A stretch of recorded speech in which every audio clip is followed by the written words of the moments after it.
This week on Q&A, author and researcher Michael Hill discusses his new book titled Elihu Washburne, The Diary and Letters of America's Minister to France During the Siege and Commune of Paris. Mike Hill, author of Elihu Washburne. We're going to get to that in a moment, but I want to show the audience this little recorded clip to start with. Okay. I don't know how to quantify it. Hundreds of pages of typewritten pages. Do you do it here in town? Did you go to the Library of Congress to do it? Well, I do it at the Library of Congress with Mike Hill, who works with me, or Mike makes transcriptions of it from the Library of Congress, particularly transcriptions of letters, because he's much better at reading handwriting than I am, and very fast on the computer typing it up. So he will often spend days at the Library of Congress or the archives transcribing these newspaper accounts or the letters. But then I have to go through them and decide I want this, or I use that, or I need more of such and such. And there were times when we would both go together to look at things.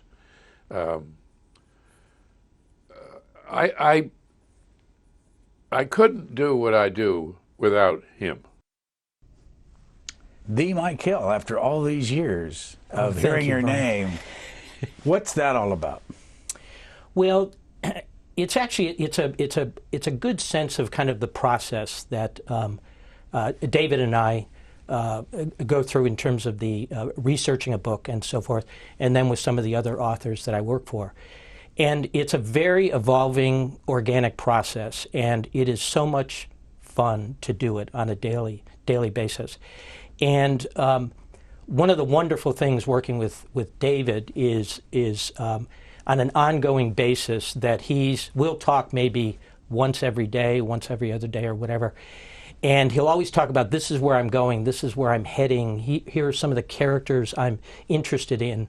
And it always gives me a wonderful sense when I'm doing something in the archives or whatever, what he's interested in, what to look for. And the number of times that he will have put something in my head that I would never have thought of or to look for.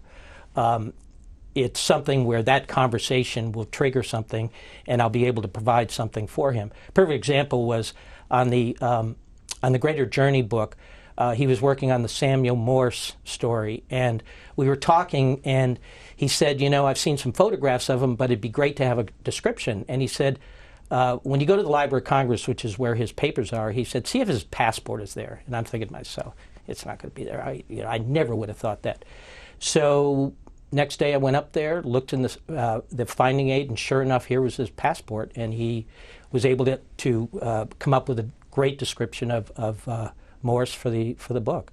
So it's an evolving process, and it's one of those things where, particularly with David, that emails and so forth just won't do it. You have to really be able to have that conversation either face to face or over the phone, and he's very good about that. And the way that guides me in terms of what I do for him and obviously for the other authors.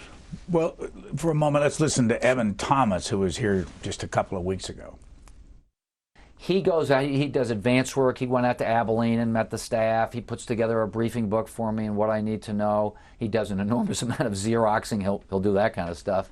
But he's the kind of guy who he's a good friend of mine, and he knows the way I think and what I'm looking for. And the two of us, we went out to Abilene together. He has a good eye. I trust him. He's careful and thorough, and all the years he's worked with me, never complained. And I know from talking to other historians, Michael Beschloss has used him, John Meacham has used him, lots of historians have used him. He's really good. Why? Wow. Yeah. Why do they feel so strongly about you? Oh my gosh. I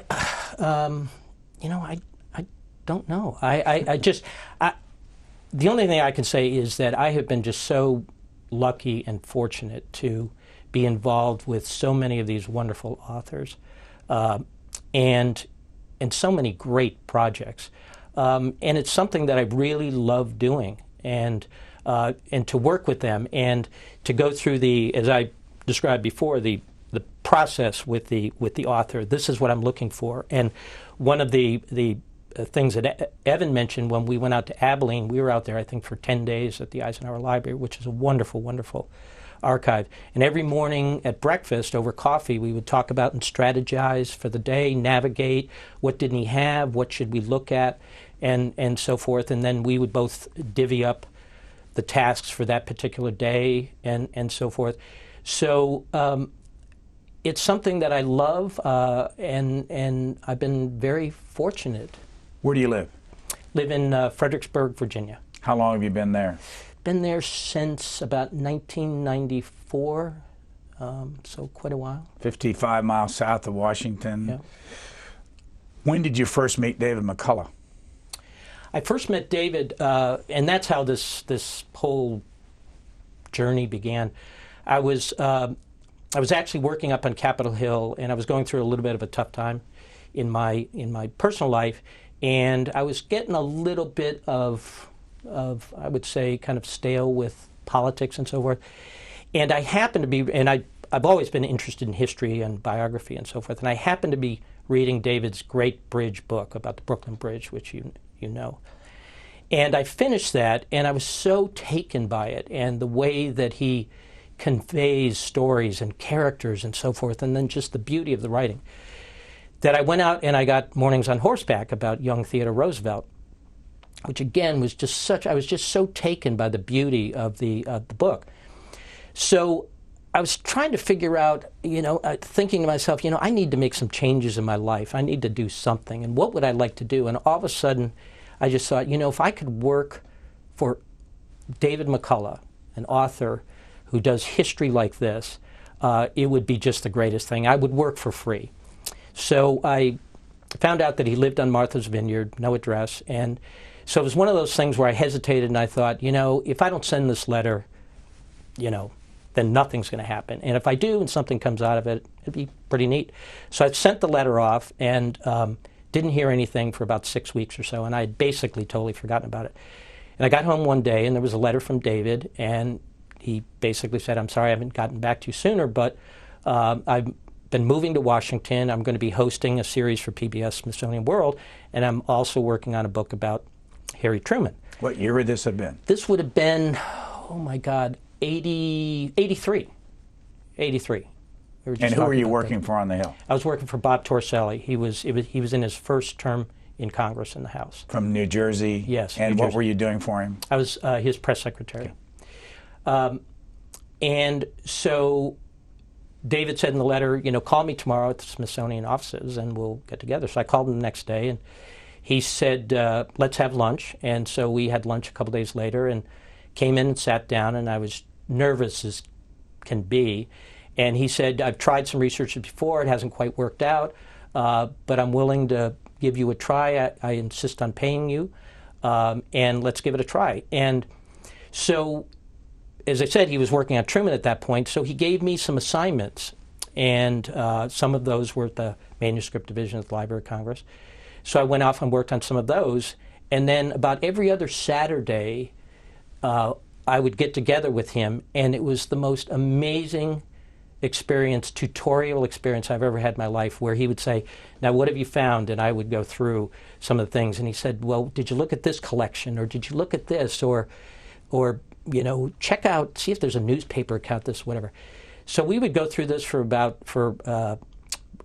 every other Saturday, and it was just the beginning of a wonderful, wonderful experience. How often have you turned people down? I don't need to know who they are. Sure. And if you do, what's the reason? I try not to ever. And the only time that I have, and the only reason is if I am have too much going on at one time. If I because I've been very fortunate to be able to have multiple projects, book projects going on at various times. And as you can well imagine, that each book is going through a different phase, that some are beginning, which is a huge rocket, then you reach the middle level, and then when they get towards the end, everything goes up again. So the only time I've turned anything down is when I had too much going, and the reason for that is because anybody that I'm working for, they rightfully deserve absolutely full attention, and I've always tried to do that. Sometimes it's if I say I can't do it now, they'll say, well, let's see where we are in a couple of months, and maybe we can do that, or maybe I can do some little stuff. But it's mostly just that there's just too much going on, and I don't want to misserve. How much of your living since 1983 has been this kind of work?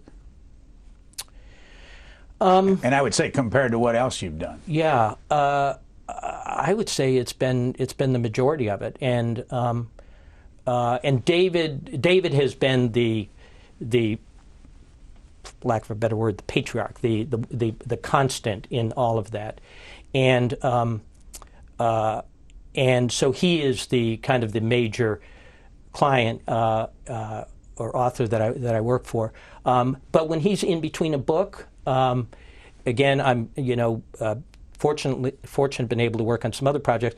But then also, even when he's not working on a book, he's doing speeches or he's doing some other things, and he'll call up and say, hey, can you find me some little things here, some tidbits for this speech or whatever. So it's been a pretty full-time, overly full-time. Who pays you for these jobs? The author does, the individual author, not the publisher, the individual author. And it's the arrangement varies from project to project. It's it could be a monthly, hourly, daily rate. Some of the authors, we agree on a total figure for the book, and then I'll get some up front, and then I'll get some at the back end, and so forth. So it varies from author to author. You popped up again. Here's somebody named Dory that was here talking about her book. You reference a fellow named Mike Hill in the book? Yes, Mike Hill is a researcher, and I hired Mike to help me go. He did a lot of the road work. He was out going around making copies of letters, and he would send me enormous binders. Here are all the letters of John Dewey, to his children. Here are all the Laura Ingalls Wilder letters. And he did most of the travel. How did that happen? Well, what happened was that David had finished the John Adams book, and so there was obviously going to be a period there where he was going to be on book tour and so forth, and then trying to figure out what he was going to do next. And Dory at that point came up with this really wonderful idea, and it was really one of the most favorite books that I worked on because of the diversity of the characters and so forth. What was it about? It was it was called Posterity, and it was a collection of letters of famous Americans to their children. And the cast of characters in the book is just remarkable, as you know. So she came up with this wonderful idea and got a contract, and she asked me if I would help her out, and I said, of course. So it was, as I said, it was a wonderful experience because it took me to so many archives and so many collections and so many people that I never would have had any knowledge or association with. And it was just a great, and she's a wonderful person to work for, that there would be letters where I would find, I think, oh, this is the greatest letter, this is a shoo-in, it's going to be in the book. And she would look at it and say, well, that's not really where I want to go. And that, but the collection she came up with was just fabulous. And she's his daughter. Yes. And yes. His booker. Exactly. And absolutely, yeah. And she's great. And she's a great friend. She's a great friend. Great family. So now, all of a sudden, there's a book I have on my lap here. Michael Hill's name's on it. Yes. Who's Elihu Washburne?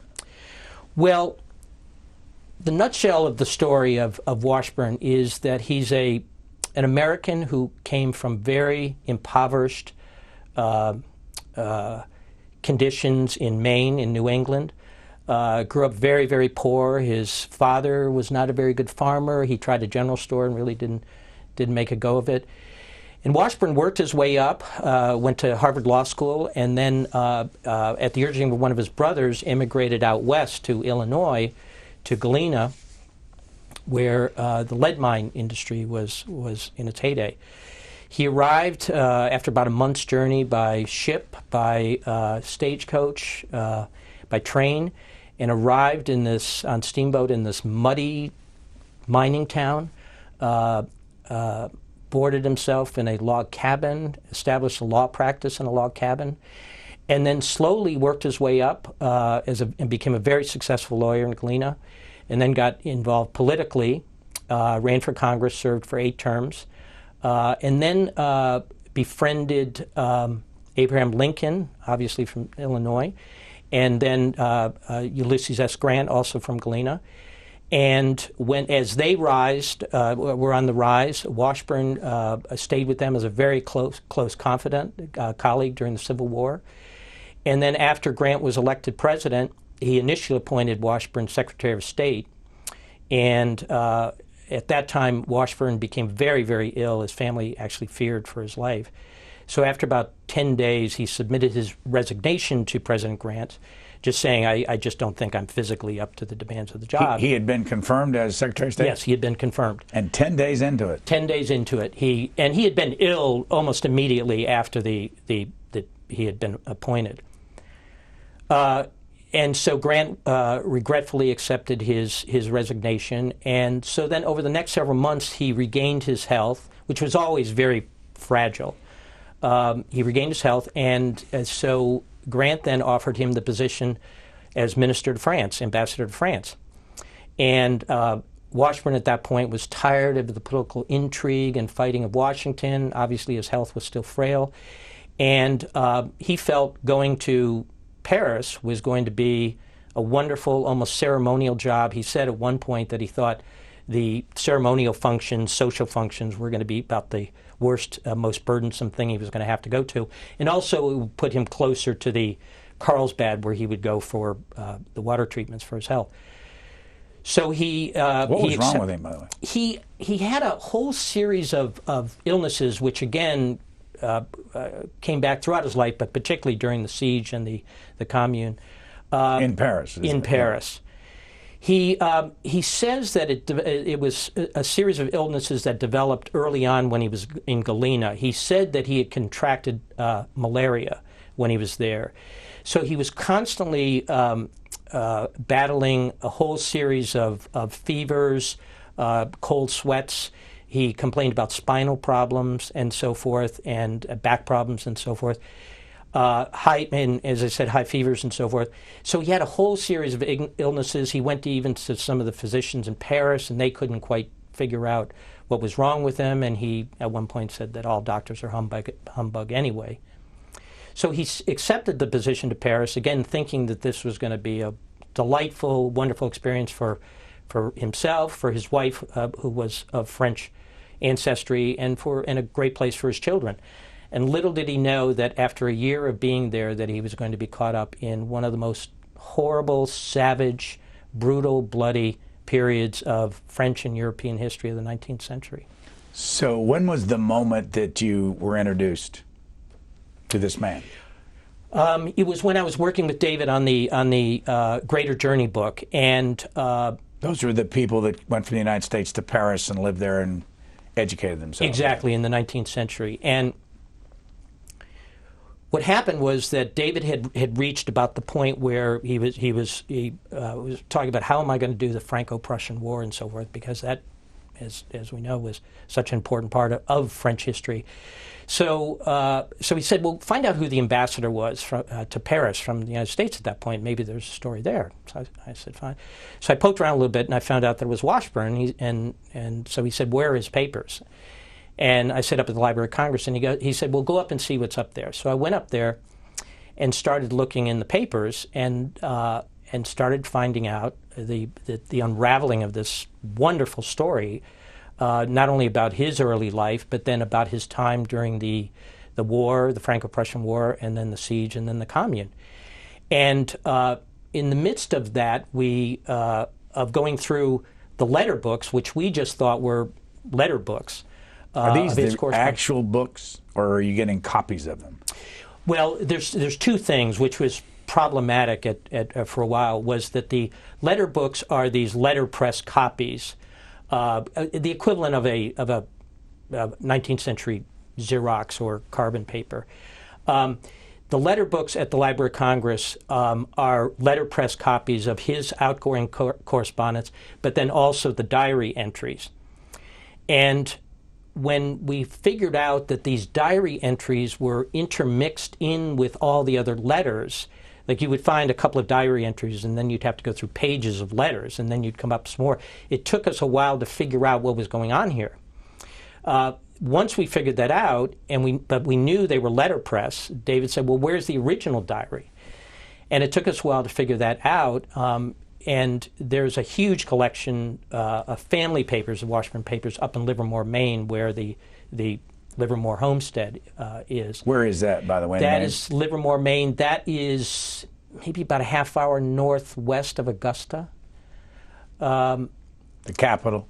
Yes, of Maine, I'm sorry. Sorry. And no, but before you go on, Sure. When David McCullough was here for his book, The Greater Journey, it's a whole chapter on Mr. Washburne. Let's watch what he had to say. His sense of duty was amazing and admirable in the extreme, but also I think he felt a strong sense of duty to keep that diary. He would come in after a terrible day of seeing the most heartbreaking, and sometimes nauseating experiences and acts of human savagery, and sit down at 1 o'clock in the morning and write long entries in superb English. The use of the command of the language, it's humbling. And here was a man who never really had an education, as we would call it today.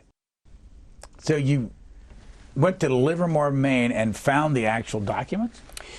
Yes. What happened is that when we were working our way through the letter books, that Jeff Flannery at the Library of Congress, who's a great friend of David's and has been so helpful to both of us, found a obscure entry in the guide saying that there were papers up at Livermore, including the diary.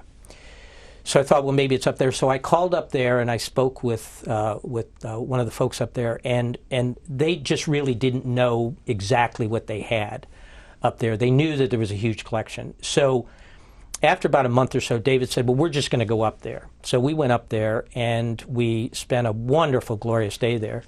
And as we were going down through the boxes of archives in the basement of the family library there, we stumbled across the actual pages of the diary.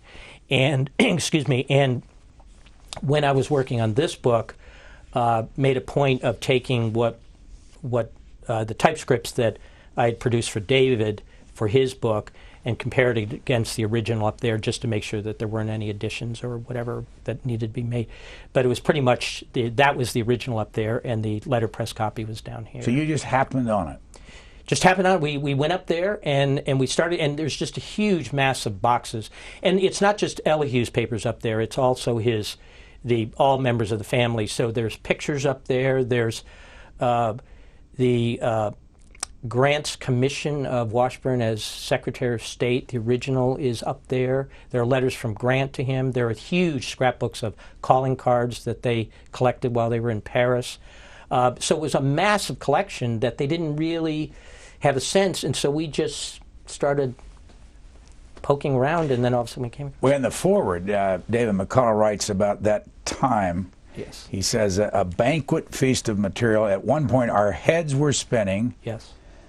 So that we had to go outside and sit under a tree to calm down. Yes, we did. It was... People that read these books may not understand why you got so excited. Can you explain why? Well, we did, because one, that we had finally found the original. And not only that, but then everything else that we found as part and parcel of it, that we found family letters that were not down here, which David used, and I integrated some of these in here. So we just found, as he said, a banquet feast. It was from his standpoint, it was an author's, from a researcher's point of view, it was like finding the mother lode. It was like finding a lode of gold. And we knew that there was a lot more in there, and there was. And also on that day, I just remember it was unbelievably hot. And so there we were, just trying to take it all in.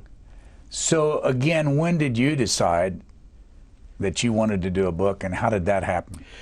Well, what happened was that after Greater Journey came out.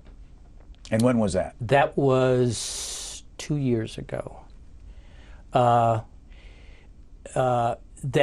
David felt that the Washburne Diary was something that really, that the totality of it and the letters and so forth, that it was something that was really important to do on its own.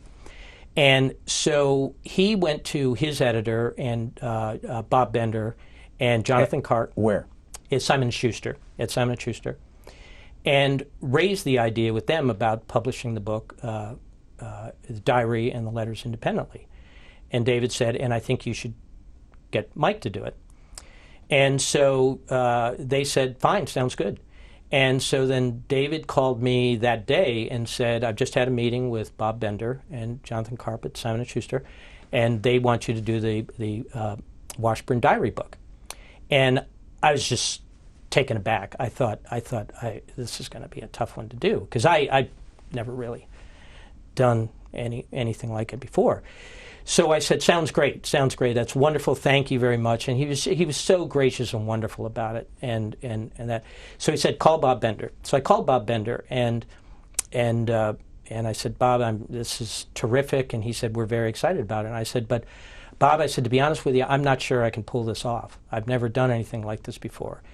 And he's so wonderful. He so calmly said, I know you can do it. You can do it. And I said, thank you. And so we worked out the details, and the next day I just started working on it and just started putting together, and it was terrific. So they really took a risk, and it was terrific. Both David and Simon & Schuster. So if you had to point out a couple of things in this book that really gets your attention, what would it be? Good question. Two things. Washburne himself, I think the what he went through and what he accomplished during the siege in the Commune, he didn't have to stay. As a matter of fact, he was given the option by his successor, Secretary of State Hamilton Fish, to leave, and all of the major ambassadors, when the war broke out, actually left Paris. And he was given the option to leave, and he said, no, I'm going to stay here.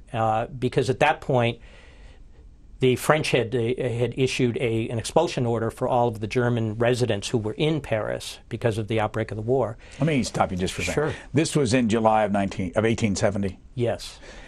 And describe just briefly the Franco-Prussian War. What was the issue, and who was fighting? Right. What happened was that there's a whole series of causes that really brought it about. That the external cause was that Chancellor Bismarck from Prussia was at that point trying to assemble the German empire of a series of desperate Prussian and German states. And where was Prussia then? Prussia would have been west of France. On the border. Right. And by doing that, by trying to assert and create this empire, this, of course, was going to upset the balance of power and threaten the strength of France. So the Emperor Napoleon III at that point, and a lot of his advisors and so forth, and the press in France, were getting very threatened and upset by these designs of Prussia and Bismarck. So what happened was that and at that point, the Emperor Napoleon was old. He was worn out. He was actually quite ill. That he was forced by a lot of his advisors and by the press to undertake this war to try and reassert the balance with Prussia. They declared war in July of 1870, and it was a huge mistake because the French army was totally ill-prepared. They were outmanned, outgunned, and right after the outset of the war, the Prussians basically just moved into France, and then eventually got to the outskirts of Paris. And because of the fortresses around Paris, they couldn't penetrate those. And so Bismarck made a decision to basically lay siege to the city, basically cut it off, try and starve it out, and then ultimately try and bomb it into submission. But Ambassador Washburne stayed there, Yes. and everybody, all the other ambassadors from other countries left. The major ambassadors, right? There were some others of some of the minor countries stayed along, but he was the major country ambassador, stayed there. The papal nuncio stayed there, the representative of the Pope, because he becomes important later because of the Archbishop and so forth. But virtually the British ambassador left, and he stayed, and he had the option, and he stayed and did a wonderful, noble job. Go back to what we were talking about, and, Sure. and that is, why would somebody care about this, and what was it again? You started to tell it. Sure. That you got interested, and you said that's really something. Right.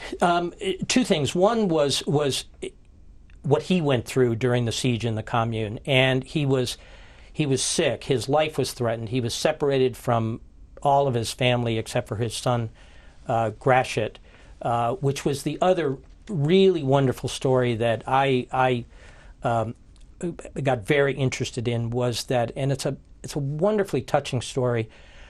Can you imagine a father undergoing involved in these circumstances where your life is threatened, the city's being bombed, you're being starved out and so forth, and having your eldest son at your side throughout the entire ordeal, and how proud he was of Gratiot. You're saying Gratiot, and he was called Grack? It was his nickname, right. Okay. And what a wonderful thing for him, and how proud he was. And Gratiot, when his father was ill, he would not only help out with some of the diplomatic legation responsibilities. As a matter of fact, at one point, there were 56 Americans that Washburne was able to get out through the siege lines. And Washburne was so ill that day that he sent his son and Wickham Hoffman, one of his secretaries, to escort them out. Gratiot also would go out to the battlefields and help bring back some of the wounded when the French army was trying to break out of the siege lines. And at one point, one of the French soldiers died in his arms. So it's a wonderful, wonderful relationship between the two.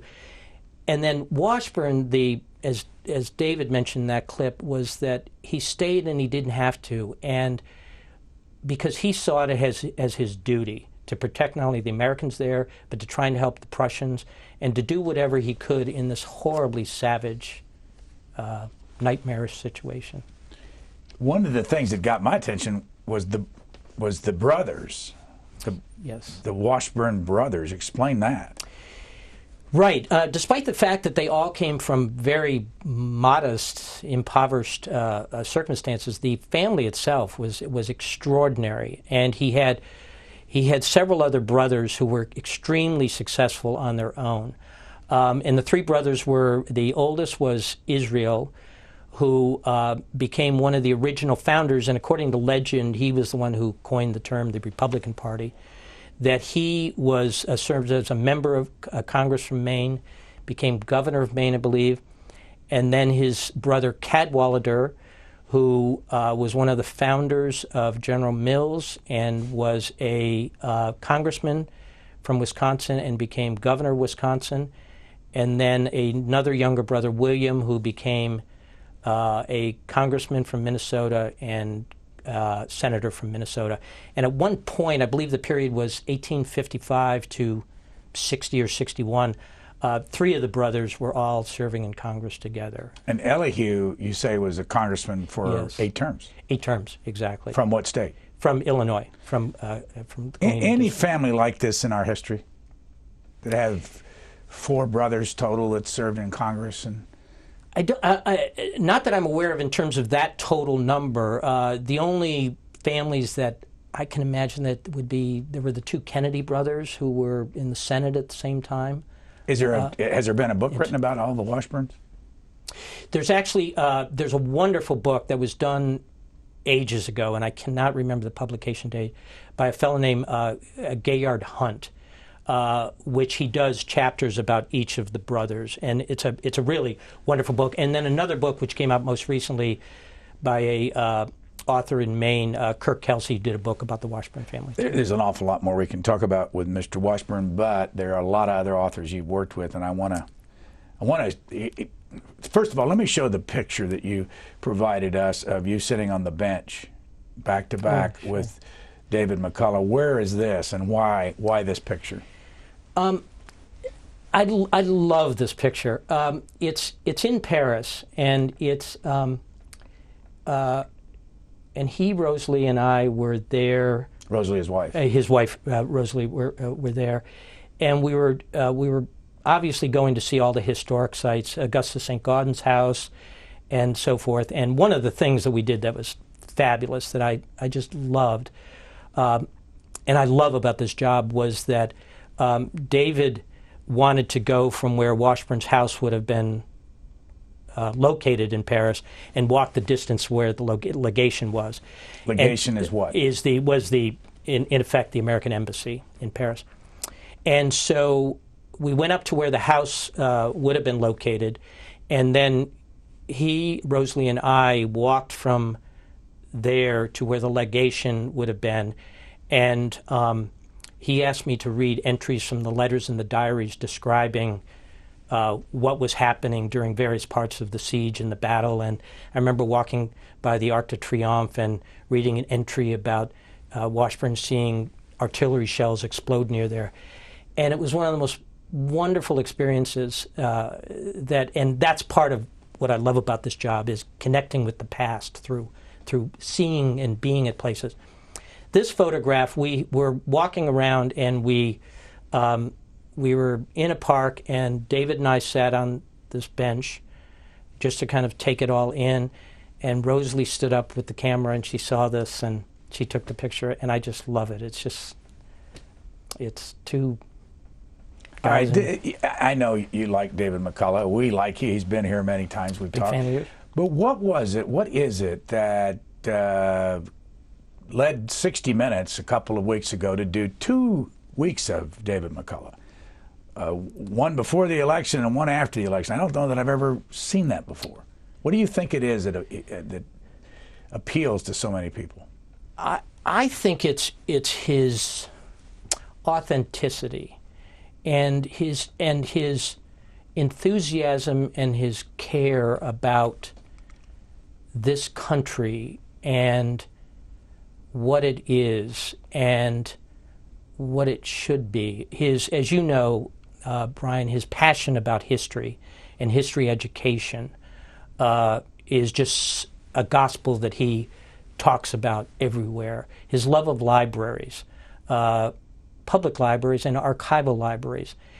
And I think it's just that genuine sense that he has about and love of this country, and that it's conveyed in what he's tried to do with his books, to tell the story of so many of these great Americans.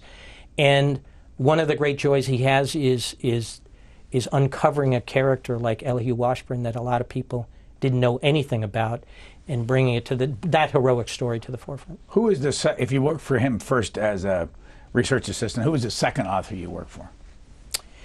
The second would have been Evan Thomas. And the first book I worked on with Evan was the Robert Kennedy book. How did that happen? I actually had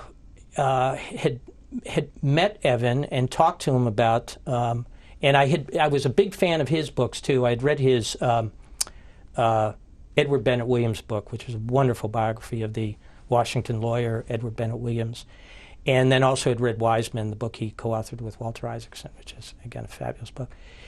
And so Evan, at that point, was just finishing up the CIA book, The Very Best Men, and he was about to embark on the Bobby Kennedy book. So we met and talked about it, and he said, well, let's give it a try. And so I started going up to the Kennedy Library. All right, tell us something that is different working for Evan Thomas than working for David McCullough. Oh, God, everybody's different. You know, well, the only thing really different, and this is not, although you work around it, and that's the one thing is with different authors, is adjusting to styles and so forth. With David, as I mentioned before, that we talk maybe about every other day, and he'll say, this is where I'm going and so forth. Evan will have those conversations more periodically, because when I first started working for him, he was working for Newsweek, and so he had a full-time job. So the biggest difference is that he has another life, and part of my job or role is to try and allow him to do both of those lives. And but as I mentioned, out of Galena, or not Galena, in Abilene, that every day you sit and you talk about where are you going, what are we doing. And he would send me emails, or he'd call and say, let's have coffee, and we'll do that. So the biggest thing is just David does it full time. Evan at that point was doing obviously a whole variety of other things. How often did you ever find yourself in the last 30 years in one spot for 10 days like that? Let's see. Not very often. That was a long spell. The trips to Paris were, I think, 5-7 days or so. What's the farthest you've gone for any research? The farthest would be would definitely be farthest east would be Paris. I did go to Oxford and do some research for Michael Korda on his Lawrence of Arabia book, which was a huge thrill to work on that book. We had Michael Korda here a couple of times. Here's a recent cut of his Eisenhower book. I ask you about him. Oh, sure. One of the fascinations to me in writing this book was to explore the relationship, of course, between Ike and other people, between Ike and Marshall, between Ike and Mamie, which was a fascinating marriage, between Ike and Churchill, between Ike and Montgomery, and also between Ike and MacArthur, because Ike spent 7 years. When somebody asked Ike if he knew General MacArthur and how well he knew him, Ike replied, which was very unlike Ike, yes, ma'am, I studied drama under General MacArthur for 7 years. Michael Korda, former editor-in-chief of Simon & Schuster. What was your experience with him? Well, I worked with Michael on a little bit on the Eisenhower book, and so the first time I went out to the Eisenhower Library would have been when he was working on that. And then the second book that I worked on with him was the Lawrence of Arabia book. And he's now working on a biography of Robert E. Lee as we speak. Michael is just wonderful. He is so smart, charming, and wonderful. And he and his wife, Margaret, have been so wonderful to me. And one of the greatest stories, if I can just tell you real quickly about Michael, was when he started the Lawrence of Arabia book, he was talking about sending me over to the Oxford Archives to look at the Lawrence papers over there. And just as we were talking about the trip, the recession hit, and I had figured up how much it was going to cost for me to go over on his behalf to do that. So I was up at his house up in New York, and we were talking, and he said, now, going to England. And I said, Michael, I'm not sure we should be talking about this. We're in the middle of a recession. It's going to cost a lot of money for you to send me over to Oxford to do this. And I said, maybe we should just hold off and just not go ahead, because it's going to cost a lot. And he looked at me and he said, of course not. Of course you're going to Oxford and you're going to do this research. And then I said, well, wonderful. And I said, well, then maybe we shouldn't go out to dinner tonight. And he said, of course we're going out to dinner. And he said, and we're also going to have also going to have a bottle of wine. And he said, let's go to dinner, and then you're off to Oxford. Here's another author that you worked with. This gentleman was here in 2004, Nathaniel Philbrick. It began August 18, 1838, left the Norfolk Navy Yard, 6 vessels, 346 men, making it one of the largest voyages of discovery in the Western world. I mean, this was a huge undertaking for a big country, but with a small navy. And they were to go around the world. They would eventually cover 87,000 miles, crisscross the Pacific, and venture down to down to the bottom of the world, towards Antarctica, where no one really knew it was down there. What did you do for him? Excuse me. I met Nat through a mutual friend of David's and mine, Bill Fowler, who used to be head of the Mass Historical Society. And I met Nat, and I helped him initially on the book that he was referring to, the Charles Wilkes Expedition Sea of Glory book. And then subsequent to that, Nat started working on a book about Custer's Last Stand. And so I worked with Nat on that. Wonderful experience. We have a picture of the two of you. Where is this picture? This is a photograph of he and I on horseback, actually on the Little Bighorn battlefield. And Nat went out several times, and I went out with him a couple times. We drove all over the area, actually from where Custer left, and followed his whole path to the battlefield. And then Nat came up with the idea to ride it on horseback to get a whole different perspective of the battle. And so he hired some horses, and we got on horseback and rode the battlefield for a couple of hours, and it was a fabulous experience. And it's one of the great things that I'm fortunate is to, and all of these authors do, is that they love, to the extent that you can, is to go see where these events took place, to go see where the people lived, to go to the battlefields. I know when I was helping Evan on the Sea of Thunder book that we went up to the USS New Jersey in Camden, which was Halsey's flagship, and we toured the ship, saw the staterooms and so forth. And it's something you can't see or feel unless you go there, and to the extent that you can, it's the best thing. This is not about a book, but we have a picture of you and your brother and another person on the Providence. What's the Providence? The Providence is a replica of John Paul Jones's first command, and it's located up in Providence, Rhode Island. And when Evan was working on the John Paul Jones book, he found out about this ship and wanted to get the experience of what 18th century sea life was like. So he went up for a couple of days and stayed on board. They will allow you to actually stay on board, work as a member of the crew, climb the mast and so forth, and they'll go out on cruises. So he did it, and then I thought that would be fabulous to do that. So my brother and I and nephew actually signed up as a member of the crew for several days, and we stayed on board, climbed the mast, ate the food. My nephew did weather reports for the captain, and it really was a wonderful experience. What year was that? That would have been, oh my gosh, I want to say maybe 90, or no, about 2003, 2004. What's your brother do? My brother is a county tax assessor up in Monroe County, Pennsylvania. I'm going to rattle off names and just get you to reflect a little bit on what you did for them. Sally Bedell Smith. I helped Sally on a book she did about the Kennedy White House, and also a book that she did about a little bit on the book she did about the Queen.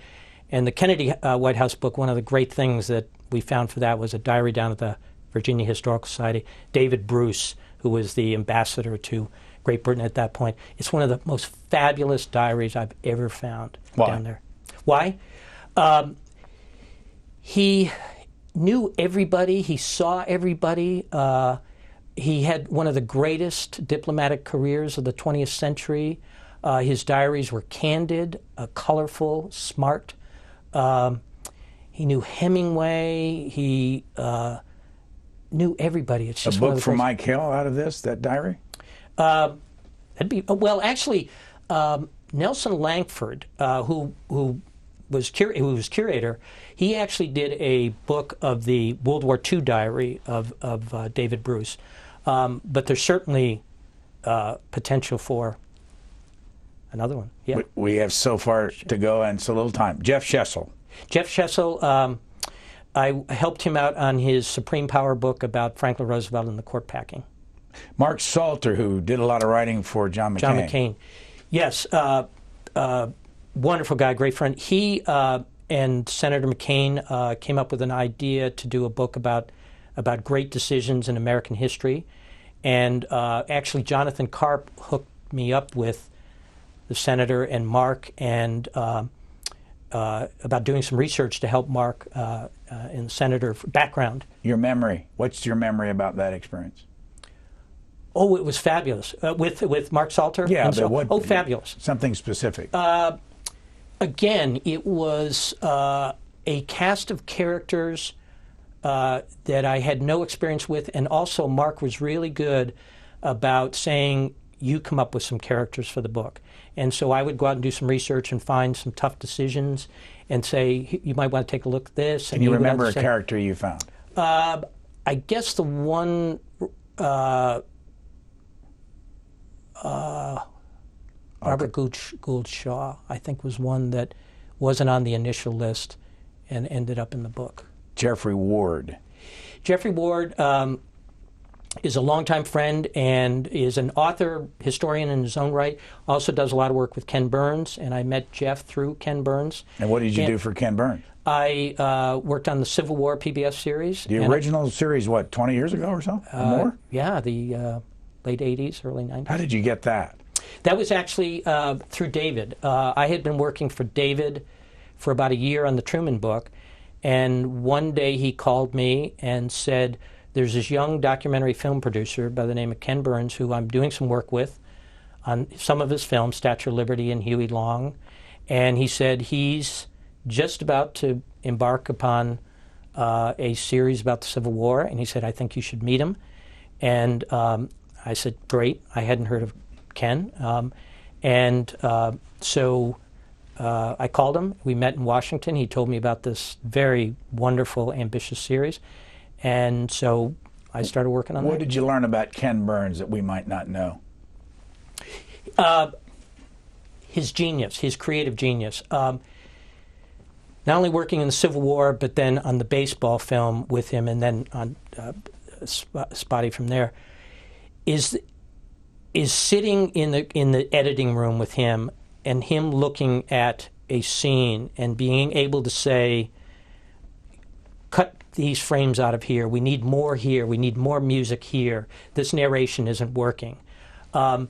His ability to basically make a film out of various elements, and also his ability as a interviewer. I remember on the baseball film going down to Florida when he interviewed Ted Williams, and it was a nerve-wracking experience before we went down there, and Ken was just fabulous with him when he interviewed Ted Williams. Here is Mike Hill, somebody you know well, in 1987 on this network. Oh, my Lord. But then you also have resolutions introduced. Senator David Pryor introduced the Sense of the Senate resolution, that there be no more Sense of the Senate resolutions. You had Andy Jacobs introduce a resolution that that after close examination that the major cause for congressional inefficiencies were the elevators in the Longworth building. So you have a whole series of, you had the resolution that Senator Moynihan introduced when the Hart building annex was under construction, that the plastic be put back on the building because it was such an eyesore. So you have a lot of the humor which actually came through legislation and resolutions. You were here at that time for Will the Gentleman Yield? Yes. A book? Those days. It was a compilation of humorous speeches from the House and the Senate, humorous resolutions throughout history that had been introduced in Congress. And I did that with a friend by the name of Bill Hogan. And it was a fun, kind of a lark experience that we did. Sold maybe 10 copies. 1975, Kent State University, Political Science. 1980, University of Akron School of Law. Yes. 1995, Harvard Kennedy School of Government, Masters of Public Affairs. 10 years in politics. Tell us about that. I started when as an intern, Washington intern, when I was at Kent State, and I initially interned for Congressman John Seiberling from Ohio, and then the following summer I interned for Walter Mondale when he was in the Senate in 1974, and then I kept in touch with the Mondale people, and then when he was vice president, they asked me to work in the press office. I believe that started in 1979. So I was just getting ready for the re-election in 1980. So I kind of put the whole law thing on career on hold, and worked in the press office with Al Isley and Maxine Isaacs, and just loved working for Vice President Mondale, and he's just the greatest, most wonderful, wonderful fella. Okay. somebody's watching and says, I think I'd like to live the life of Mike Hill. Recommendation. What is it that you do that people really like? And you know that by now, what they really like. What is it, advice do you have to people that would want to do this kind of work? It took a while to get going with it, but it's I feel I have one of the greatest jobs in the world, and not only have I had the opportunity to be associated with so many fabulous, brilliant, creative authors, filmmakers, and so forth, but then the experiences of feeling and connecting with history. As I mentioned before, that there's two of the great delights of this is to going to an archive and feeling the actual letters or diary of somebody, going to the Mass Historical Society and Celeste Walker handing me John Adams's actual diary and holding that, going to Dartmouth and looking at Augustus St. Gaudens's original letters, going to Paris and walking where Washburne and his son walked, going to the Little Bighorn battlefield, going on the Providence. It is so much fun, and also it's a constant discovery. But what's the trick serving the people that ask you to do this research? Where can you go wrong? You can go wrong by assuming that they might not be interested in something. And my view is always either ask if you're interested, or when in doubt, take it down. You can, I guess that's the biggest thing, is missing something. And one of the things that David taught me very early on was to engage the archivists and the librarians in the process. Tell them what you're doing. Because I've heard a lot of stories from archivists and librarians that authors and historians will come in and they're very focused on what they want to do.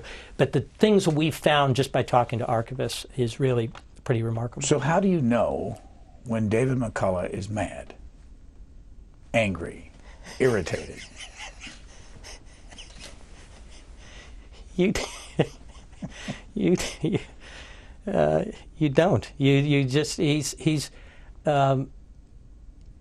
always been so wonderful to me, and is he a perfect human specimen? As close as I know. And there's things about his generosity that people I don't think know about him, that and his public service without being in office, that I think there's a great story. Is he working on another book? He is, and I know you worked him over pretty good last time I was here, and he didn't crack. But I talked to him before I came on here, and he said it was okay to tell you. The way it's looking now is that the narrative arc of the book would start in the early age of infancy with the Wright brothers doing some of their early tests outside Paris in 1908, 1909. And then as aviation exploded, not only as a technological instrument, but also as a cultural icon. Take that, obviously, then through World War I and the American aviators who fought overseas, and how aviation then converted into this instrument of war, and then take it forward out of the war into the 20s, and then the arc would begin to taper off with Lindbergh landing in Paris in May of 1927. And the narrative arc all along the way, kind of like he did with Greater Journey, would have a wonderful cast of characters, include, as it looks now, and as he found with Greater Journey, more will surface. Edith Wharton is a huge character. Theodore Roosevelt. William Shirer later will be a huge character. Charles Lindbergh. And many artists, writers, Thornton Wilder, William Faulkner, as he progresses through the narrative. And he's so excited about this book, and I'm so excited, and he's underway, and we're having a great time so far. What's the year? When do we expect this book? I don't know. That's a good question. I think he's talking about maybe 3 years in the process, but I don't know for sure. Mike Hill, author of Elihu Washburne, The Diary and Letters of America's Minister to France During the Siege and Commune of Paris, and research assistant extraordinaire. Thank you very much for joining us. Thank you, Brian. It was a lot of fun. I appreciate it.